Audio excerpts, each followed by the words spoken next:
ದೊಡ್ಡವ್ರು ಏನಾದ್ರೂ ಹೇಳಿದ್ರೆ ಕೇಳ್ಬೇಕಮ್ಮ ರಚನಾ. ನಾವು ಮುಂಚೆನೆ ಎಚ್ಚರಿಕೆ ಕೊಟ್ವಿ ತಾನೆ, ಈ ತರದ್ದೇನಾದ್ರೂ ಆಗತ್ತೆ, ಅಕ್ಕನ್ನ ಕರೆಯೋದ್ ಬೇಡ ಅಂತ. ನೀನ್ ಕೇಳಿದ್ಯಾ ನಮ್ಮ ಮಾತು? ಈಗ ನೋಡು, ನಿನ್ನಿಂದಾಗಿ ಅಕ್ಕ ಪ್ರಜ್ಞೆ ಇಲ್ಲದೆ ಮಲಗಿದ್ದಾರೆ.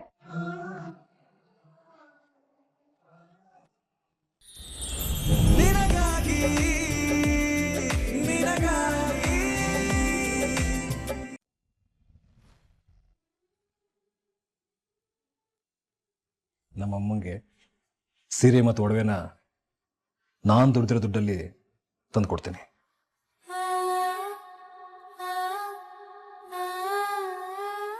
ರಚನಾ, ಅಮ್ಮಂಗೆ ಹಸಿರು ಕಲರ್ ರೇಷ್ಮೆ ಸೀರೆ, ಅದರಲ್ಲೂ ದೊಡ್ಡ ಪನ್ನ ಬರುತ್ತಲ್ಲ, ಅದು ಸೂಪರ್ ಕಾಣತ್ತೆ.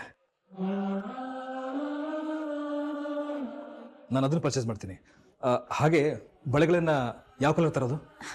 ಗಾಜಿನ ಬಳೆಗಳನ್ನ ತಗೊಳ್ಳಿ, ಅವ್ರ ವಯಸ್ಸಿಗೆ ರಾಯಲ್ ಆಗಿ ಕಾಣಿಸುತ್ತೆ. ಕರೆಕ್ಟ್. ಸೀರೆಗೆ ಮ್ಯಾಚ್ ಆಗೋ ಥರ ತರ್ತೀನಿ. ಅವೆಲ್ಲ ಓಕೆ, ಆದರೆ ಒಡವೆ ತರೋದು ಹೇಗೆ? ಈಗಿನ ಬಂಗಾರದ ರೇಟಿಗೆ ಸಿಕ್ಕಾಪಟ್ಟೆ ಕಾಸ್ಟ್ಲಿ ಆಗುತ್ತಲ್ವಾ?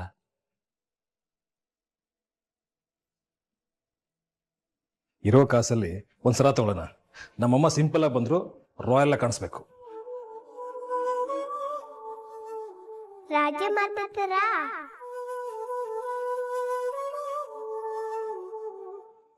ನೀವು ಪೂಜೆ ರೆಡಿ ಮಾಡ್ಕೊಳ್ಳಿ, ನಾನು ಹೀಗೆ ಹೋಗಿ ಹಾಗೆ ಬಂದ್ಬಿಡ್ತೀನಿ. ಓಕೆ?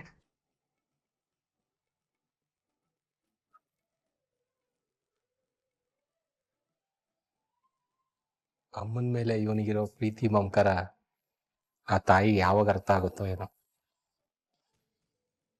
ಬಾಲ, ಇಷ್ಟರಲ್ಲೇ ಅಮ್ಮ ಮಗ ಬಂದಾಗ್ತಾರೆ ನೋಡಿ.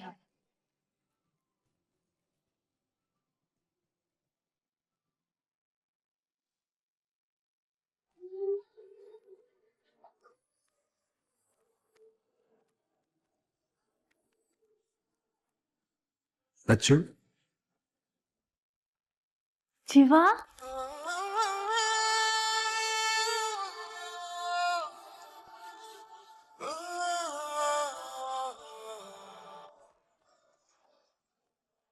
ರೇಷ್ಮೆ ಸೀರೆ ಇದು ಅಮ್ಮನ ಕಲರ್ಗೆ ತುಂಬಾ ಚೆನ್ನಾಗಿ ಮ್ಯಾಚ್ ಆಗುತ್ತೆ ಅಂತ ತಗೊಂಬಂದೆ.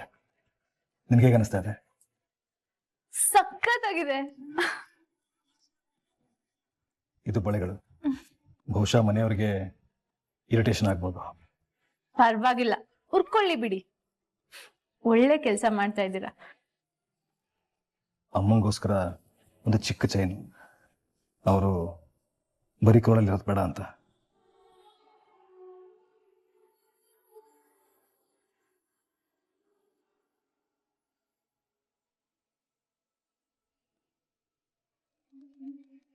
ತುಂಬಾ ಕ್ಯೂಟ್ ಆಗಿದೆ ಜೀವ. ಎಲ್ಲ ಓಕೆ ಅಲ್ವಾ? ಅಮ್ಮಂಗೆ ಇಷ್ಟ ಆಗುತ್ತಲ್ವಾ? ಖಂಡಿತ ಇಷ್ಟ ಆಗುತ್ತೆ. ಓ, ಅಡುಗೆಗೇನೋ ರೆಡಿ ಆಗ್ತಿರೋ ಹಾಗಿದೆ. ಅದೇ ಅತ್ತೆಗೆ ಇಷ್ಟವಾದ ಅಡ್ಗೆಗಳು ಹೇಳಿದ್ನಲ್ಲ ಜೀವ, ಬೇಗ ಮಾಡ್ಬಿಟ್ರಾ? ಹೌದಲ್ವಾ? ಅಮ್ಮಂಗೆ ಇಷ್ಟವಾದ ಕೋಸಂಬರಿ, ಅಕ್ಕಿ ಪಾಯಸ, ಬೇಳೆ ತೋವೆ ಇದೆಲ್ಲವನ್ನು ಬೇಗ ಬೇಗ ರೆಡಿ ಮಾಡಬೇಕು. ನಾನೇ ನನ್ನ ಕೈಯಾರೆ ಇವತ್ತು ಎಲ್ಲ ರೆಡಿ ಮಾಡ್ತೀನಿ. ಓಹೋ, ಅವೆಲ್ಲ ಆಗಲ್ಲ. ನಾನ್ ನಮ್ಮ ಅತ್ತೆಗೆ ನನ್ನ ಕೈಯಾರ ನಾನೇ ಅಡ್ಗೆ ಮಾಡ್ತೀನಿ. ಓಹೋ, ಚಾನ್ಸೇ ಇಲ್ಲ. ಇಂಥ ಚಾನ್ಸನ್ನ ನಾನು ಮಿಸ್ ಮಾಡ್ಕೊಳ್ಳಲ್ಲ. ಇವತ್ತೆಲ್ಲ ಅಡುಗೆ ನನ್ನ ಕೈಯಿಂದನೇ ಆಗ್ಬೇಕು. ನನ್ನ ಕೈಯಿಂದ ಆಗ್ಬೇಕು. ನನ್ನ ಕೈಯಿಂದ? ಸರಿ, ಇಬ್ರು ಸೇರೆ ಮಾಡೋಣ. ಕ್ರೆಡಿಟ್ ಇಬ್ರಿಗೂ ಸಿಗಲಿ. ಡನ್.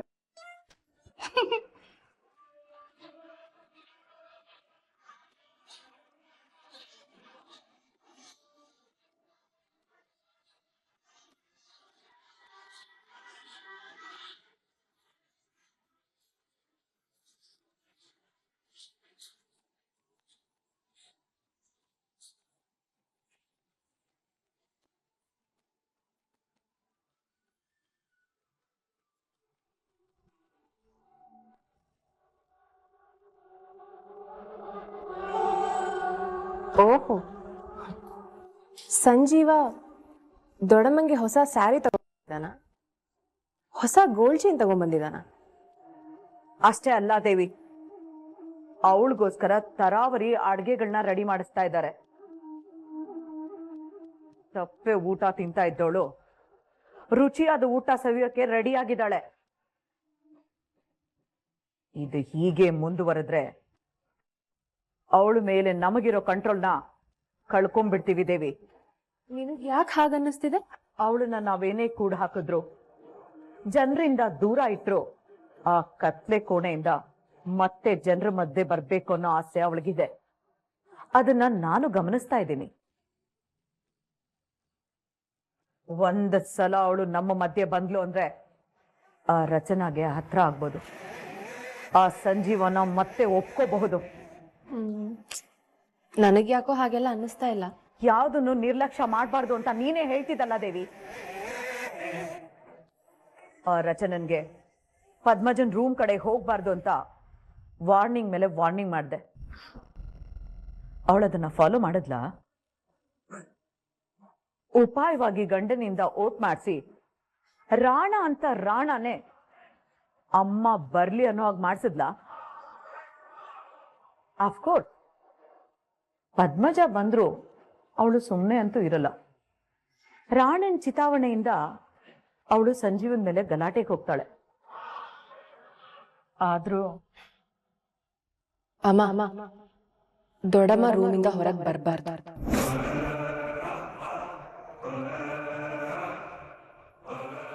ನಾವ್ ಎಕ್ಸ್ಪೆಕ್ಟ್ ಮಾಡ್ತಿರೋ ಹಾಗೆ ದೊಡ್ಡಮ್ಮ ಗಲಾಟೆ ಮಾಡ್ಲಿಲ್ಲ ಅಂದ್ರೆ, ಸಂಜೀವಂಗ್ ಅವಮಾನ ಮಾಡ್ಲಿಲ್ಲ ಅಂದ್ರೆ, ಬೈ ಚಾನ್ಸ್ ಗಲಾಟೆ ಆಯ್ತು ಅಂತಾನೆ ಇಟ್ಕೋ. ಅದ್ರಿಂದ ಜಾಸ್ತಿ ಅನುಕೂಲ ಯಾರಿಗೆ? ರಾಣಂಗೆ. ಅದ್ರಿಂದ ಅವ್ನು ಸ್ಟ್ರಾಂಗ್ ಆಗ್ತಾ ಹೋಗ್ತಾನೆ ಅಮ್ಮ. ಅದ್ ನಮಗ್ ಡೇಂಜರ್. ಎಕ್ಸಾಕ್ಟ್ಲಿ ದೇವಿ. ಈ ಜಗದೀಶ್ ಚಂದ್ರ ಮಕ್ಕಳನ್ನ ಯಾರನ್ನು ನಂಬಕ್ಕಾಗಲ್ಲ, ಎಲ್ಲರೂ ಸ್ವಾರ್ಥಿಗಳೇ. ಆದ್ರೆ ಈ ಪದ್ಮಜನ ತಡೆಯೋದು ಹೇಗೀಗ? ಅದನ್ನ ನಾನು ನೋಡ್ಕೋತೀನಿ. ದೊಡ್ಡಮ್ಮ ರೂಮ್ ಬಿಟ್ಟು ಹೊರಗೆ ಬರಲ್ಲ.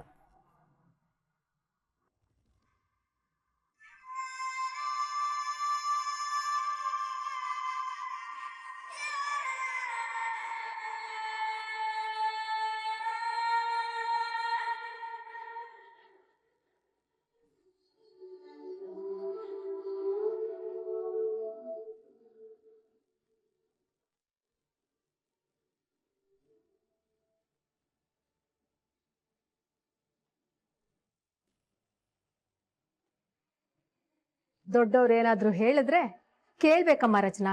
ನಾವು ಮುಂಚೆನೆ ಎಚ್ಚರಿಕೆ ಕೊಟ್ವಿ ತಾನೆ, ಈ ತರದ್ದೇನಾದ್ರೂ ಆಗತ್ತೆ, ಅಕ್ಕನ್ನ ಕರೆಯೋದ್ ಬೇಡ ಅಂತ. ನೀನ್ ಕೇಳಿದ್ಯಾ ನಮ್ಮ ಮಾತು? ಈಗ ನೋಡು, ನಿನ್ನಿಂದಾಗಿ ಅಕ್ಕ ಪ್ರಜ್ಞೆ ಇಲ್ಲದೆ ಮಲಗಿದ್ದಾರೆ.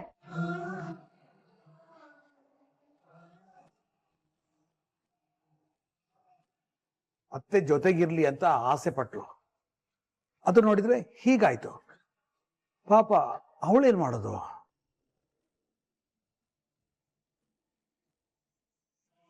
ಅತ್ತಿಗೆ ಈ ಕತ್ಲೆ ಕೋಣೆಯಿಂದ ಹೊರಗೆ ಬರುವ ಯೋಗ ಇನ್ನೂ ಬಂದಿಲ್ಲ ಅನ್ಸುತ್ತೆ.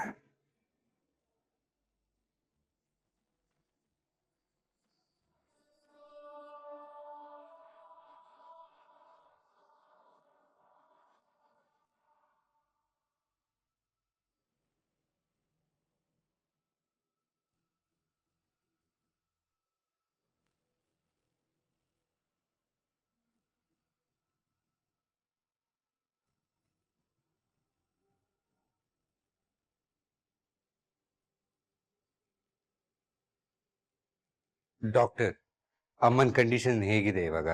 BP ತುಂಬಾ ಹೈಯಲ್ಲಿದೆ. ಮೆಡಿಸಿನ್ ಕೊಟ್ಟಿದ್ದೀನಿ, ನೋಡೋಣ. ಡಾಕ್ಟರ್, ಅಮ್ಮನ್ನ ಅಡ್ಮಿಟ್ ಮಾಡಿದ್ರೆ? ಅದ್ರ ನೆಸೆಸಿಟಿ ಇಲ್ಲ. ಅವರು ನಾಳೆ ಅಷ್ಟೊತ್ತಿಗೆ ಚೇತರಿಸ್ಕೊಳ್ತಾರೆ.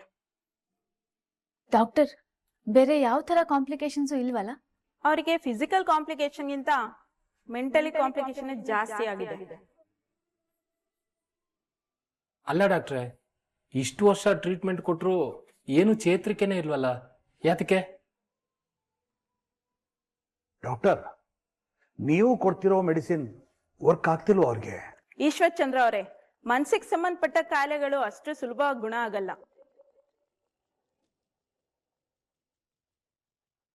ಅವ್ರ ಮನ್ಸಿಗೆ ನೆಮ್ಮದಿ, ಧೈರ್ಯ, ಸಾಂತ್ವನ ಕೊಡುವಂತ ಘಟನೆಗಳು ಯಾವ್ದಾದ್ರು ನಡೆದ್ರೆ ಮಾತ್ರನೇ ಅವ್ರು ಬೇಗ ಗುಣ ಆಗಕ್ ಸಾಧ್ಯ.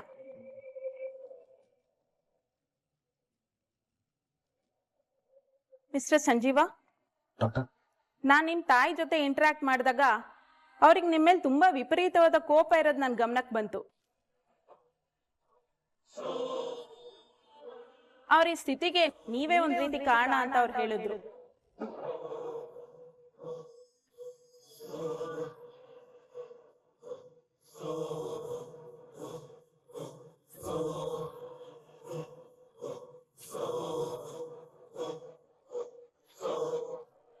ಊಟದಲ್ಲಿ ನಮಗೆ ಇಷ್ಟ ಇಲ್ದರೆ ತರಕಾರಿ ಬಂದ್ರೆ ನಾವೇನ್ ಮಾಡ್ತೀವಿ ಹೇಳಿ? ತೆಗ್ದಿ ಪಕ್ಕಕ್ಕೆ ಇಡ್ತೀವಿ. ನಿಮ್ ತಾಯಿ ವಿಷಯದಲ್ಲಿ ಕೂಡ ಹಾಗೆ, ನೀವು ಆ ತರದೊಂದು ತರಕಾರಿನೇ. ನನ್ ಮಾತುಗಳು ನಿಮಗೆ ಹರ್ಟ್ ಆಗಿರ್ಬೋದು, ಬಟ್ ಅದೇ ಸತ್ಯ. ಈ ರೀತಿ ಎಲ್ಲ ಅವರಿಗೆ ಬಲವಂತವಾಗಿ ಗೊಲಿಸ್ಕೊಳಕ್ ನೋಡ್ಬೇಡಿ. ಹೆಲ್ತ್ ಕಂಡೀಷನು ಒಂದ್ ಸಮಯದಲ್ಲಿ ಇದ್ದಂಗೆ ಇನ್ನೊಂದ್ ಸಮಯದಲ್ಲಿ ಇರೋದಿಲ್ಲ. ಯಾರ ವಿಷಯಕ್ಕೆ ಟ್ರಿಗರ್ ಆಯ್ತು ಅಂದ್ರೆ ಅದು ಅವ್ರ ಸಾವಿಗೆ ಕಾರಣ ಆಗ್ಬೋದು.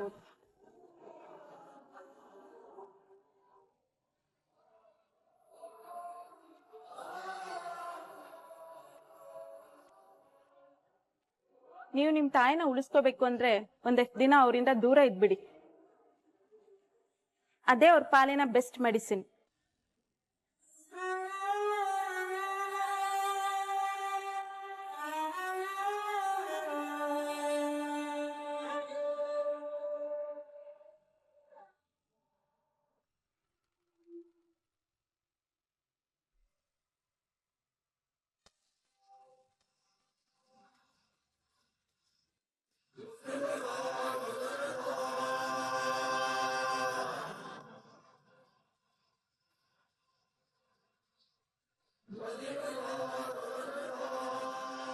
ದೊಡಮ್ಮ,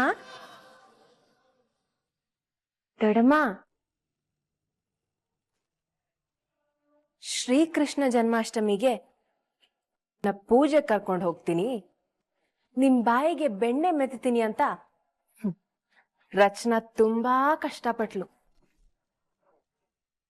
ಕೊನೆಗೆ ಏನಾಯ್ತು? ಅವಳ ಮುಖಕ್ಕೆ ಅವಳೇ ಬಳಸ್ಕೊಂಡ್ಲು.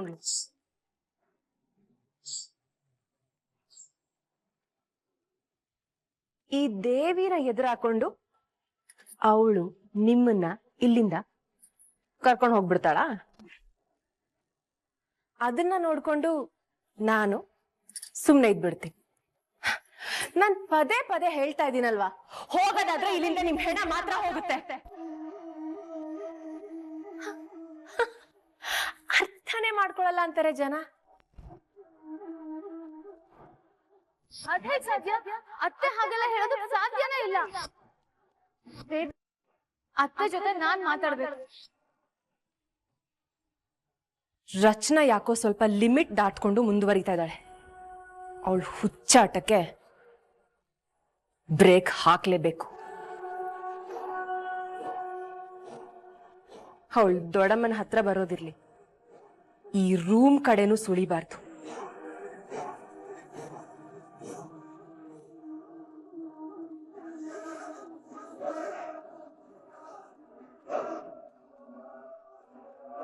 ಬುಟ್ಟಿಲಿರೋ ಹಾವನ್ನ ಹೊರಗಡೆ ಬಿಡೋ ಸಮಯ ಬಂತು.